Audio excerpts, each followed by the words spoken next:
Basically, people not realizing that the more that you try to restrict yourself, whether, like, you might not even be physically restricting yourself, you might actually be eating quite a lot, but mentally you're restricting yourself.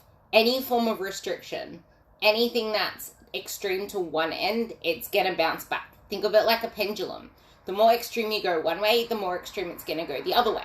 Think of it like an elastic band. The more that you pull back, the more that it's gonna have that fling forward effect. Anyway, so the whole restriction thing, especially going into the holidays, if you think about it, going in with the mindset of, oh, I'm going to be really good, I'm going to eat really clean, I'm going to hold my food back during the week so I can splurge on the weekends, or even if you go, I'm going to hold back on my food during the day so I can splurge at dinner time. Like, that mindset that you are going in with, you are giving yourself a permission slip to then eat whatever the hell you want at dinner. You're not going in with a plan. Even if you do not eat anything at all, which I have no idea how the hell anyone can go a day without eating eating anything full, but I've seen it. You can actually still put yourself into a massive surplus at dinner, especially if what is on the dinner table is extremely hedonic. AKA, it has fats, it has carbs, and it has sugars. Because it's not fats that are addictive, it's not carbs that are addictive, and it's not salt that's bad for you. Salt has no calories, but it gives food flavor. Carbs are not bad for you, but carbs with fats are addictive. And anything that is high in fat is probably going to be the worst for you at dinner time because it is going to be more calorie dense, 9 calories per gram. And it's just adding, it's like when you have oil on food, that's adding no actual bulk to the food, but is so much easier to consume. So you need to keep that in mind when you're going into the weekend, when you're going into the holidays. You need to be super, super prepped in your mind before you go in, not the whole restricted mindset. And going off the post I put up today with the weekday dieter, or even just someone who starts the whole Monday I'm going on a strict diet thing, and you're like, okay, so I need to go on 1,200 calories, and then by Wednesday you're like, I just want to eat the whole fridge, and then you go on like 3,000 calories. And this whole yo-yo cycle is skewing up not only your hormones and your metabolism, because you're effectively in this diet of 1,200 calories, right? It's like the worst case scenario is actually being a weekday dieter. Like, if you're doing it sporadically throughout the week, it's not as bad. But if you're someone who is eating 1,200 calories for quite a while, or eating too low for your expenditure, like for some people, even eating 1,600 calories could be severely damaging their metabolism because their lifestyle is one that's a laborer, or someone that's a cleaner, or someone that's always on their feet doing physical activity. Your food is not supporting that. So your body is going to downregulate at a higher caloric threshold than someone who's like me, who's sedentary and does nothing throughout the day except I try to get my steps in. So keep that in mind. But the thing is, if you're doing that whole weekday, weekend dieter thing, you're downshifting your metabolism, your hormones, everything to this 1,200 calories, 1,200 calories. Now, come the weekend, your body's already downregulated to this metabolism. And 1 day or 2 days splurging at like 3,000, 3,500 calories, especially if you add in alcohol to the mix, which I will talk about later on.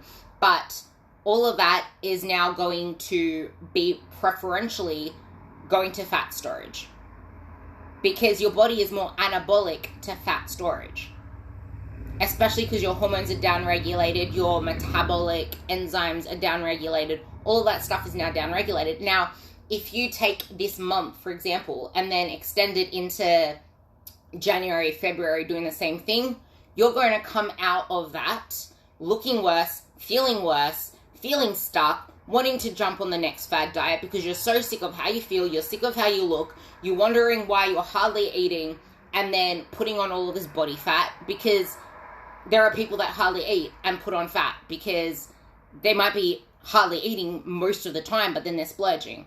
Or their metabolism has downregulated so much to like 1,200, 1,300 calories that being on like 1,000 for a while and then going up to like even just 2,000 or 1,800 for a couple of days is going to screw them up. Try not to swear. Is going to screw them up because their metabolism is now all the way down there. So you need to keep that in mind. It's not, oh, it's just the holidays. Because I see that with people too, where they're going on the other extreme of trying not to fight the restriction, and they're like, oh, I'm just going to show myself that I can eat anything, and then they eat anything, and then they feel like crap. And then after that day, it leads on to the next day just feeling like crap and just making the whole situation worse. And the other thing to keep in mind is, if you do overdo it on one day, don't forget that's going to impact your digestion. It's going to impact how your gut functions, blah, blah, blah. But none of that matters if it's just one day. Like, if it's just that one day and you go in with a plan and you pick it up from there on, that's fine. But being the holiday season, there's going to be a lot of one days. And this is where you really need to pick your battles. You need to pick your battles, because you can't go into every weekend expecting to just splurge and not get the ramifications of that. So know exactly when your events are and plan ahead. Never, ever, ever go in without a plan. Always go in with a plan. If you're someone that's going out to dinner and you don't have a plan beforehand, you've already set yourself up to fail. If you know that you have a family event and you haven't set up the plan the day before, you've already set yourself up to fail. And you always need to have a plan B.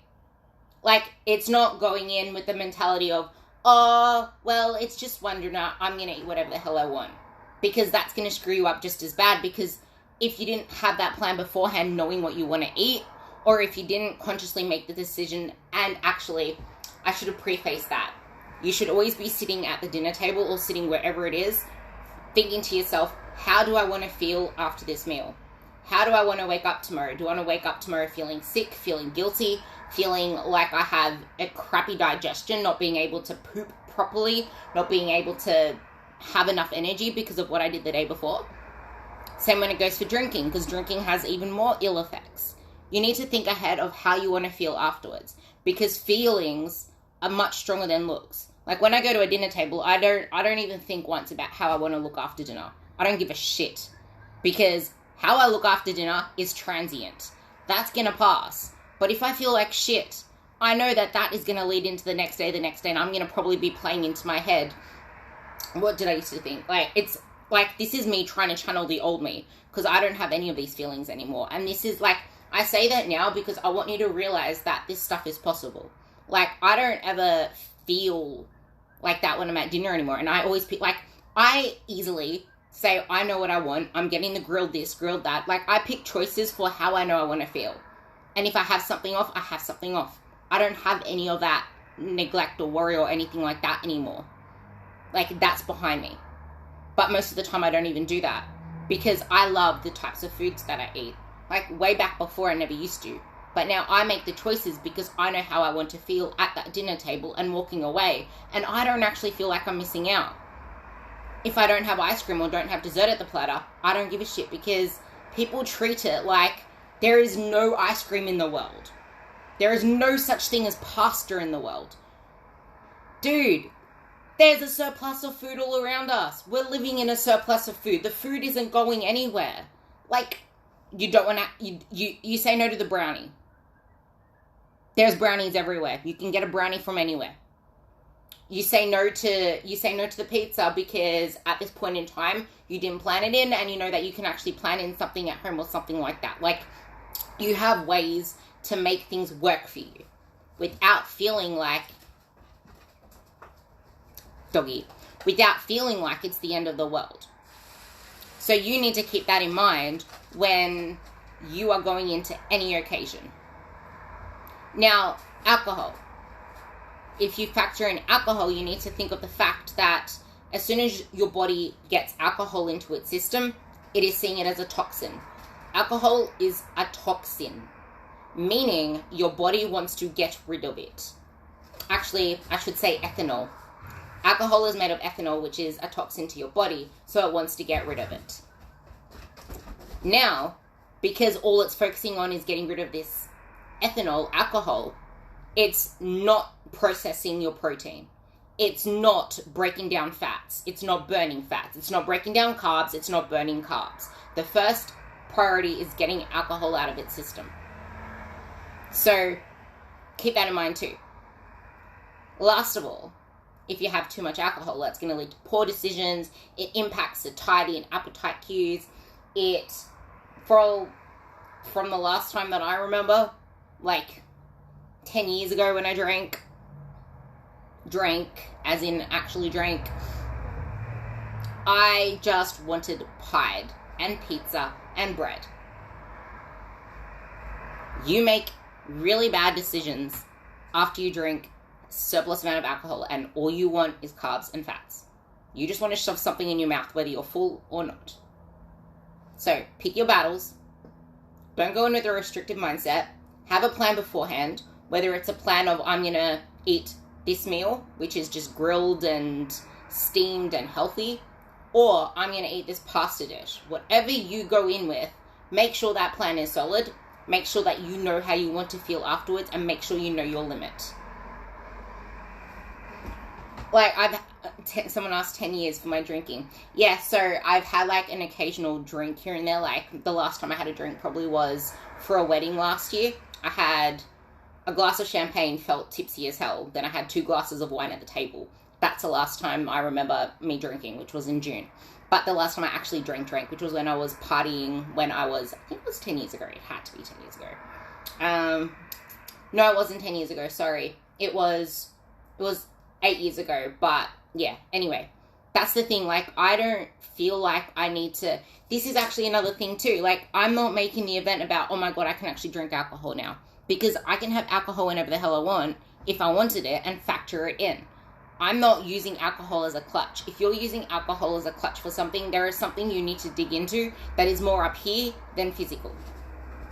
So and same with food. Like, if you're using that food as a clutch, you need to dig deeper. Like, what is it you're trying to escape from? What is that food giving you? Is it giving you comfort? Is it giving you solace? Is it making you feel like you're not alone? Is it you like the feelings afterwards because you don't have to feel?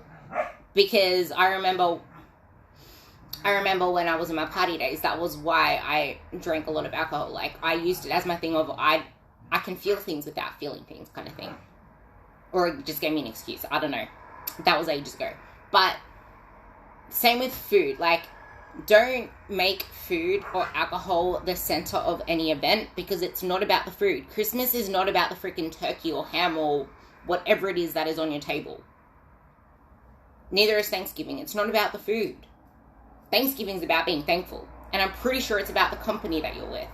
It's about being grateful for the year that was. And to me, Christmas is about family time. It's about actually sitting at a table and eating a meal with my family, because I never do that. Like, something that I've realized when it comes to eating meals with company or going out to eat meals is I take about an hour to eat my food. 1 hour. Because I'm chewing my food. I'm putting my fork down. I'm enjoying the experience. And the more that you can enjoy the experience, instead of making it all about, oh my God, I'm enjoying this food, the more you break that connection and the easier it gets. Like, I don't even mean to take that long. Sometimes I can catch myself going too fast with my food, and then I slow myself down. No, I'm enjoying this moment because I don't do it a lot. And that's the benefit of not always taking yourself out to eat or whatever else, and actually being someone who cooks, being someone who preps at home. You don't even need to cook. Like, I shove half my food in the microwave. My oats, I start cooking in the morning, and then I just keep putting them in and turning them back on again, because they're still cut oats. If you don't work from home, you can do that with the pressure cooker, but I can't be bothered. I just shove it in the microwave. Like, you can make shit simple. Microwaves aren't bad for you. Shove your food in the microwave. So, yeah, anyway, hope that helped. And are we in Saturday? Yes, we're in Saturday. Happy Saturday. Had a rest day yesterday, and I normally don't, so it doesn't feel like Saturday, but happy Saturday. Mwah. I forgot how to end these things. I think I pressed that. No, I don't. It changed. How do you end them? I don't know. Let's do that.